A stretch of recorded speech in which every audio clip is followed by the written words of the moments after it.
Welcome in, everybody, to the Line Movers College Football Podcast. Ian Robbins and The Tutor are back. I'm David Dorman.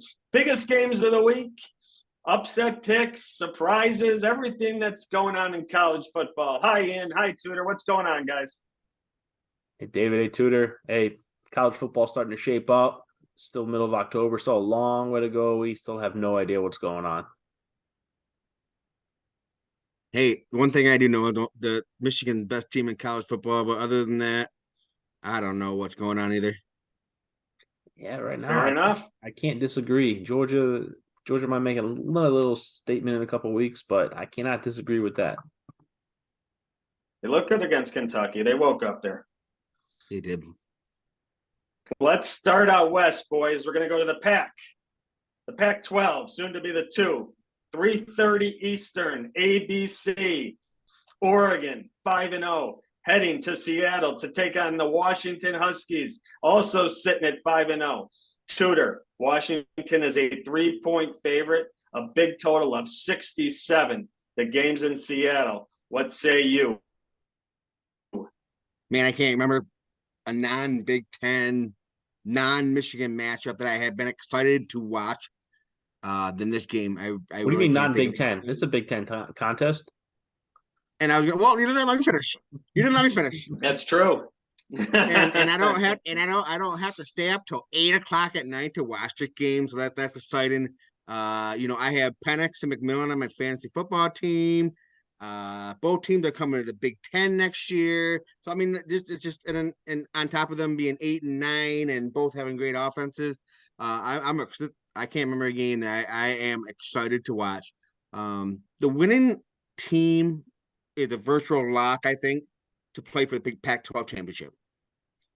They should be a virtual lock, barring a complete meltdown.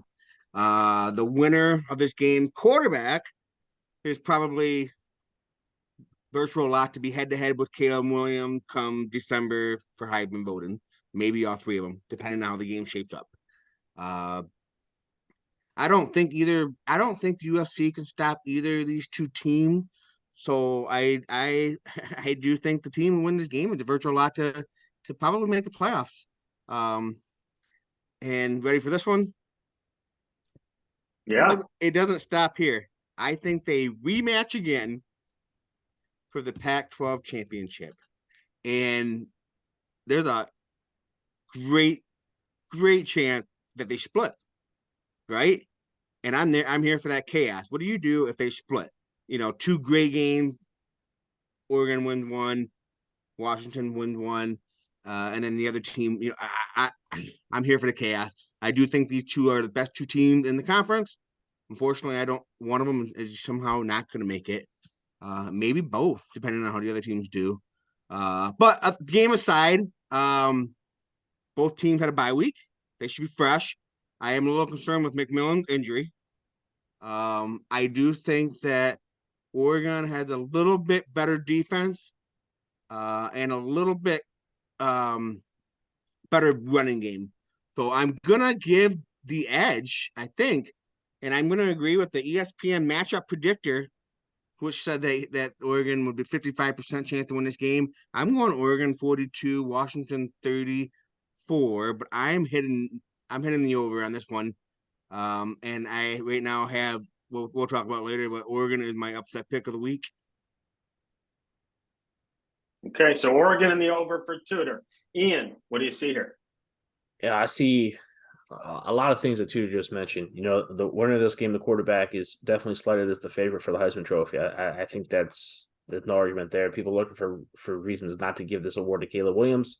Well, Michael Penix, Bo Nix, slide in right there. I think you're seeing a ton of potential NFL talent on the field. You're talking receivers, talking offensive talent, like crazy going up and down the field. You got good coaches as well. Some good young up and coming coaches that I think are going to get a lot more press once they get into the Big Ten at these really powerful schools out in the West, the Pacific Northwest here. I think you're getting a nice little redemption story, I think, from both quarterbacks. You're talking about two transfer quarterbacks who really made good use of the portal there. Michael Penix was a above average quarterback at Indiana. Took that team to a great season during that COVID year, and then moved on to Washington. Has now become a potential Heisman winner. And Bo Nix followed in his dad's footsteps at Auburn, up and down. Just needed a fresh start. Got that at Oregon. Got there, matched up with Dan Lanning, and it's been a match made in heaven. Bo Nix has been one of the best quarterbacks in the country last couple of years since transferring over. So really change of pace, change of scenery, good feel, good story from each of these teams. I think by far the two best teams in the Pac-12, as we've seen this year. Will that stay? I don't know. I don't know if that'll be the case by the end of the year, but we'll talk about that later. But looking at both these teams, quarterback, who's better? Bo Nix probably a little bit more athletic. Michael Penix is much more the pocket passer, spread the ball around. Beautiful ball, beautiful deep ball. I think he's got better talent on the outside with Odunze and McMillan and Polk and, just a plethora of receivers that he's going to get the ball to. Bo Nix has maybe the best receiver in Tony Franklin. I don't know. It's tough to say. Bucky Irving is probably the best running back in the game, but maybe one of the best playmakers. It's really hard to say. It's a toss-up between Odunze, McMillan, Franklin, Irving. These guys are just great players. These are great offensive teams. The edge I see here is that home stadium. Washington is at home. This is Husky Stadium. This is a place. This is a place to play. And Washington is also a team that's been in the playoff before since we've gotten to this format. They've made the playoff. So this is a proud program. I think that's the edge. Bo Nix, since his freshman year at Auburn, has really struggled on the road, no matter if it's been in Auburn or Oregon. And I think that's the difference here. You're talking about a road team. He's a veteran quarterback, but going on the road to the hostile environment, game of the week, game of the year so far, arguably maybe one of the games of the year so far. Certainly a Pac-12 game of the year thus far. Middle of the day, spotlight performance. I give that edge to the home team. What I like to do in a situation like this is you look at the live betting number. I do agree. I think this number is flying over the total. Oregon doesn't have Christian Gonzalez anymore to shut down one of these receivers like they did last year. This guy is a defensive rookie of the year candidate in the NFL. He's good, but he's not walking through those doors for the Oregon Ducks. I like the live bet. Oregon gets the ball first, they score a touchdown, they become favorite. Take plus money on Washington. Washington comes back, they score a touchdown, they become favorite. Take plus money on Oregon. You can get a lot of plus money matchups when you think a high scoring game, close matchups. Just kind of bet. And then set yourself up with some guaranteed profits. Sit back, enjoy the game. I like to do these in these live betting situations because I think the spreads, the algorithms move a little bit too much. But I'm just giving that slight edge to the home team. I think if you look at the odds, it's moved to 2.5, jumps up to 3. People take the 3, jumps back to 2.5. But what it hasn't done is it hasn't gone over that 3.5 because I think people know that buy market is that 3.5. That tells me that power number of these two teams are ranked even. The edge of the home team. It's not going to drop down below that 2.5. As soon as it's 2.5, people are betting up to 3. So I'm going to be on that side. I think if you get 2.5, I think you can take Washington pregame. I do like them live. I think at the end of the day, both veteran quarterbacks cancel each other out. I think Washington's receivers a little bit too much for Oregon's defense, but I think ultimately the biggest difference in this game is that home crowd in Husky Stadium, like Washington. You're talking 48, 45, a number like that up in the 80s and 90s from my perspective there. But a great game, fun game in the middle of the day. Great breakdown. 2 great breakdowns there, boys. And I agree with you. I'm so excited the playmakers that Washington and Oregon both have in this game. This should make for a phenomenal game up and back. Love to see it. Let's go to a game in the Midwest, but one of the teams is still from the Pac. 7:30 Eastern, NBC. A Pac team, USC, 6-0. The Trojans head to South Bend, one of the great college football rivalries. Notre Dame has lost 2 of the last 3. The game's in South Bend. People were very surprised by the number I heard when it came out. Ian, Notre Dame is a slight 3-point favorite, a total of 60. What do you see here? Yeah, I think that's just tells you what people think about USC. USC got certainly taken to the brink with your Arizona Wildcats there last week, David. And USC just that was why not go for 2? We could have a whole other discussion about coaching decisions last week. And Arizona's coach not going for 2 is not even the top 2 of them. But USC, it's Caleb Williams, who is fantastic, phenomenal player. A slew of pretty good receivers. Marshawn Lawrence are a really good running back, but there's nothing else there. I mean, for the talent, it's kind of like watching Oklahoma for years. It's you can outscore, but then what happens when somebody outscores you or punches you in the mouth and you can't punch back? It's Caleb Williams is bailing him out of a lot of situations right now. And can he do this on the road in cold weather, cooler weather, maybe windy weather, probably rainy weather at Notre Dame? Yeah. That's the big question. Well, Notre Dame's defense has been playing well. They've certainly gone up against great offensive talent. They faced Marvin Harrison last week. They faced Jamar Thrash, who beat them. But they've gone up against Riley Leonard, who's a great potential NFL quarterback. They've certainly gone up against talented offenses and been able to hold their own, especially against Ohio State and Marvin Harrison and company there. Caleb Williams is definitely a different beast because he can do so many things on his own. I just don't know how much juice USC has to punch back in Notre Dame, because Notre Dame's going to be physical. They're going to come at you, and they're going to try to establish that game in a physical domination up front on the offensive line. They're going to try to control the ball, control the line of scrimmage, slow this game down, bring it down possessions, feed Audric Estime, Sam Hartman make good decisions.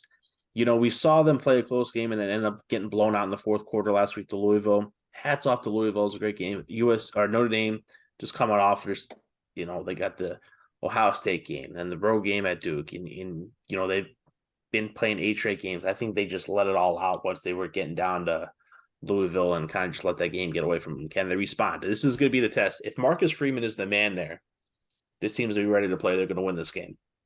And this game's going to go under. Marcus Freeman is not the man there. USC is going to win this game, and Notre Dame might just kind of walk off the field in the second half, kind of like they did last week. I think Marcus Freeman is a good coach. I think he's right for this program. I think Estime leads the team. I think he runs for at least 120 yards and a touchdown. Cartman, is a game manager. He's been around. He knows how to manage football games. This is what they brought him in for. I don't think motivation is lacking here. I know Notre Dame just lost their playoff hopes. They still got the chance for the New Year's Six Bowl. I just think they got more to play for this. I think Sam Hartman came here for a reason. Came to Notre Dame for games like this. I like Notre Dame to slow it down. Scored 30, win 30-24 in the end. Estime leading the pace there. Tutor, Ian is on the Irish. How about you? When you mentioned the over at 60, I had 62 in my write up, and I just went to go check it out. Now it's 59. So something's going up with that. It's the weather. It's the weather. The weather, I think. It might be raining in South Bend a little, yeah. Yeah, Midwest Windy. is bad weather.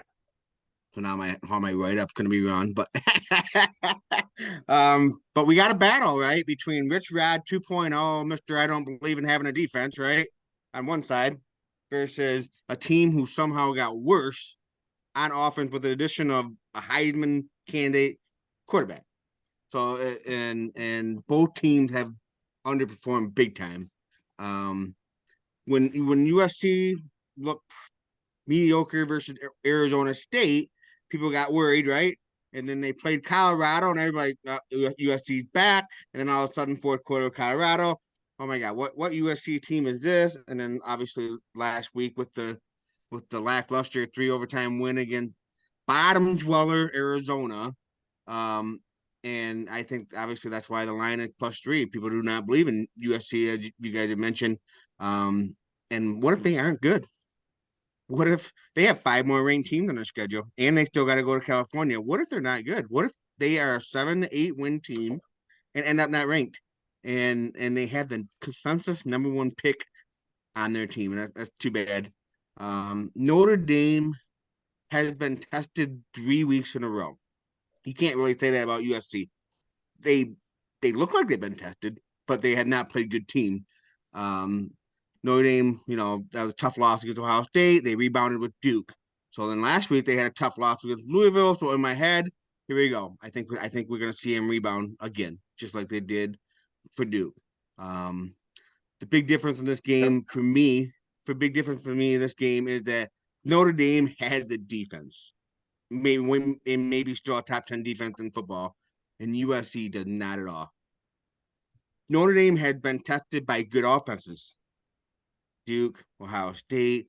You could even make the argument for Louisville. They have a good offense as well. USC has not even been tested by a good defense. This is going to be the first real defense that they played this year. So, I mean, Notre Dame shut down Leonard. They shut down Ohio State. They shut down Plummer for the most part. Last week was weird. It was 7.5, right? And then Jordan broke off for a big touchdown right at the beginning of the second half. And then Notre Dame had 3 straight turnovers on their side of the field. And Louisville went 3 and outs on all of them and kicked 3 field goals. And just like that at the 23-point game, whatever. So Notre Dame still stopped them. One of the plays, I'm pretty sure Freeman decided to go for it on the other side of the field, didn't get it. Yeah. Louisville went 3 and out, kicked the field goal. At that point, I think it was a 14-point game. They should have punted, possibly got the ball back. That doesn't matter. Notre Dame is at home. They have a defense.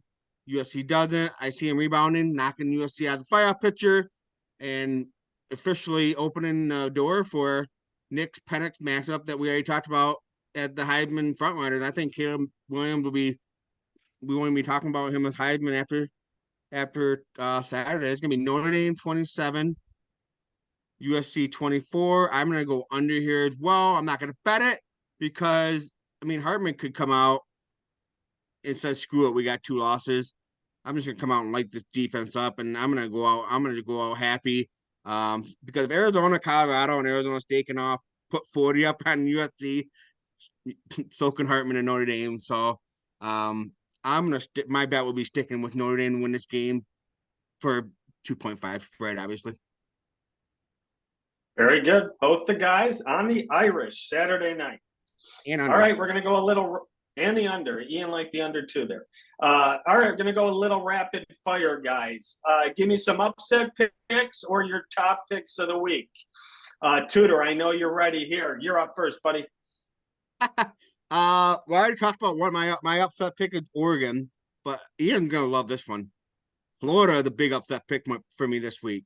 Yep. Wow. I know I have not been on Florida. The last 2 weeks I've been against Florida. I had Kentucky dismantling them, and they did. And then I also had Vanderbilt keeping it close last week, and they didn't. I'm sticking with Florida this week to go to South Carolina and upset them. And so those are my 2 upset guys. A&M could probably beat Tennessee. A big one potentially would be BYU over TCU. I don't have many upset picks. I thought of that one. My big pick here, if I'm hammering, is that I think that UCLA and Oregon State right now is 54 over. I'm going under. UCLA defense is very good, and I don't understand how they have 54 here to begin with. So I'm hammering under on UCLA and Oregon State. I'm going over on a big time Wyoming Air Force game. It's only at 42. And nothing tells me defense. One of those teams get to 30, 34-28 kind of score. I don't know who wins, but Wyoming Air Force, for me, the one that I looked today, I'm going over big time for that one. Those are my 2 ones I saw right away. Like, I'm absolutely going those 2. Love them. I love that Air Force team. They could be the group of 5's New Year's Day representative. They're really, really strong. That game against Fresno State will decide the Mountain West. I'm a big fan of the Air Force Falcons this year. Ian, let's throw it to you, buddy. Just because you both mentioned that, I'm going to go the other way on that one because both of you actually.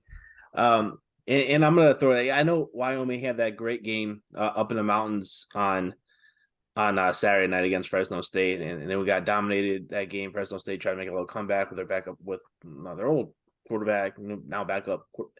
Anyway, Wyoming has some magic up there at home. And if you look specifically at this Wyoming Air Force matchup, and I agree with you, Air Force is great. And even regardless of the outcome of this game, I still think they got a good chance in the Mountain West. Their defense, their offense is just tremendous. While Army and Navy have kind of struggled with the new rules. Air Force, being in the Mountain West, somewhat of a major conference, has been able to sustain that a little bit with the cup blocking rules and be able to match up physically with some other teams and really run up and down teams. But there's something different about Wyoming when they face Air Force when Craig Bowles at the helm. They play close to Air Force, and he's covered the spread against Air Force as an underdog every year he's been there. And how are you giving him 10.5 points? And now you say situational spot off that big win on Fox, on national TV, it's a tough spot. But when you got a well-coached team like Wyoming is, and you got a team built on defensive strength, especially up front in the linebackers with disciplined play, that's a good matchup for going against a triple option team like Air Force, especially when it's a team that you face every single year. And when you see that matchup, when you see that kind of performance every single year, it leads me to think that this is going to be a slower paced game where Wyoming is a little bit able to really kind of figure it out, maybe shorten the possessions out, especially with the newer rules. This is probably the best team, the best defense that Air Force is going to face. I think it's just going to be a physical matchup. Now, Air Force could win in the end, and I do agree with you, David. I think Air Force does win this game. They are in a spot where they definitely could be in that New Year's Six opportunity, especially with the American Conference not having those top teams as they did the last couple of years. Mountain West being a little bit more of a front runner for that. But there's just something crazy about that Wyoming and Craig Bull as coach. And he's good. He's good at what he does. And that Wyoming program has been good at what they do. And it just seems like this is a perfect spot for them to be good at what they do. Now, on their offensive side of the ball, the big key is their running back. Oh, Whaley, he got a little banged up at the end of the game. Is he okay? If he's okay, because he's a stud, he's a great runner. He's a great runner of the ball, and Peasley needs that comfort. He's a solid, tough quarterback, but he's not a true pocket passer that's going to be able to bring that game back in. And Whaley's got to be there for them to stay in this game. I just think that I like that game as a spread game there. That was one I was to talk about just because you both mentioned that game. I wanted to go into that. And the other thing I'm going to do with this, I want to mention a couple of teams that I think trying to flip the switch on. First half of the season, I think these were fade teams. Second half of the season, I think these are teams that you might want to back or fade, or vice versa. Teams that you wanted to fade at the beginning or wanted to back on the beginning, maybe fade at the end now. Teams to fade now, I think two to come to mind. TCU is one. TCU also just got Chandler Morris, their quarterback, just got hurt. They've been a down team all year. I don't know how much they have to play for. I don't know how much juice they have left in their legs. I think this is a team that's going down in a downward trend. On the flip side, I think a team on the upward trend is going to be Iowa State. I know they just played each other, and I was all over this Iowa State game last week. Iowa State, I think, is a team that, they had all these question marks at the beginning of the year with all the injuries and suspensions and leaving the program. The program was in shambles. Well, now that they got the players in place with lack of experience, this team has been playing better, been playing tougher. Michael Beck's been playing a really good quarterback. I think this is a team to back in the back end of the Big 12 season there. So I kind of like that shift coming on. And then I look for the bottom. I'm going to talk about one of my upset plays this week. I think David's Arizona Wildcats. What's that freshman quarterback's name who came in the last couple of weeks? Yeah, look good. Now they're going to throw him back to the bench. Oh, they're going to put Delora back in. Then I don't like it. Delora's going back in. I don't either. Like I don't like it either. Give me the freshman. What's his name? I know. He's good. I agree. It's Fala, escaping right? Maliala or something. Maliala. Yeah. He's a good player. I really liked him. I thought the offense was going with them. Yeah. I think another spot in the Pac-12 that you might look for an upset is Stanford over Colorado. Stanford's going to get some points. You're going to get a nice juicy number there. Stanford's a team that their coach, I believe in their coach, Coach Terry, coming over for Sacramento State. Friday night game. I don't know how much juice Colorado has left right now. I think they're working their way to a bowl game, but I think this is a prime upset spot for Coach Prime. No pun intended. Sorry. Good ones. I'm going to throw my hat in here a little. Tutor, you got your pencil ready? Write these down, buddy. I like NC State as a dog to beat Duke. I'm not sure Riley Leonard's going to be able to go. If he does, a little hobbled. I don't expect him to go. NC State made a quarterback switch last week. The offense looked much better. The defense is very solid.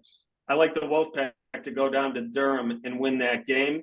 And my second one, I like Oklahoma State. Looked much better last week than they had all year. They beat Kansas State handily at home. This week they get Kansas. I like Oklahoma State to knock off Kansas this week. I really haven't been that impressed with Kansas. I think they've beat a lot of very average to subpar teams. Nothing really impressive. Their backup quarterback will still be in this week, I hear. I like the Cowboys to beat the Jayhawks. Yeah, I don't think Daniels. Those are my two. On that, I don't think Daniels is playing the rest of the season for Kansas. There you go. Kansas boy like the Cowboys. Yeah, I'm a Daniels Kansas boy. I think the rumor that I heard from Daniels is that he's sitting out to keep his redshirt potential to maybe trade Leopold if Leopold leaves schools. That's what I heard. Wow. Leopold's going to Michigan? Oh, please. It could be a whole nother discussion. But you ready for this one? Cameron Rise in Michigan. I don't know if Cameron Rising plays another down to football. That's the big question. Ever again? If he doesn't play this year, I don't know if he has another year to play if he doesn't play this year. If he doesn't play, he does. Yeah, I don't know. But I heard, and I also heard Daniel and Leonard from Duke. Yeah, Leonard. If JJ goes pro, they're gonna have to go to the transfer portal for a quarterback. So now that you mentioned JJ, I want to talk about JJ a little bit. I just want to talk about Michigan. I want to give Michigan its props before you talk about him. I think there is still significant value on JJ to win the Heisman. I agree. If you look last year at this time, Hendon Hooker was the favorite to win the Heisman. Caleb Williams was on the radar. In fact, Caleb Williams was about 10-1 to win the Heisman like 3 weeks into with the season left. I think there's serious value on not only JJ McCarthy and Dylan Gabriel, both to win the Heisman. If you're talking undefeated teams likely to make the playoffs on high-profile programs, that's the recipe for winning the Heisman. And you're talking about JJ specifically, their season hasn't started. In fact, their season's not going to start for another month until they get their State, Maryland, Ohio State. That's their 3 games this year. They have 3 games this year because the Big Ten championship game doesn't even matter because they'd be a 20-point favorite if they're in anyway. They got 3 games on their schedule, 3 talented teams. Penn State, Maryland, Ohio State. That's it. Ain't even Maryland anymore. I don't know, maybe.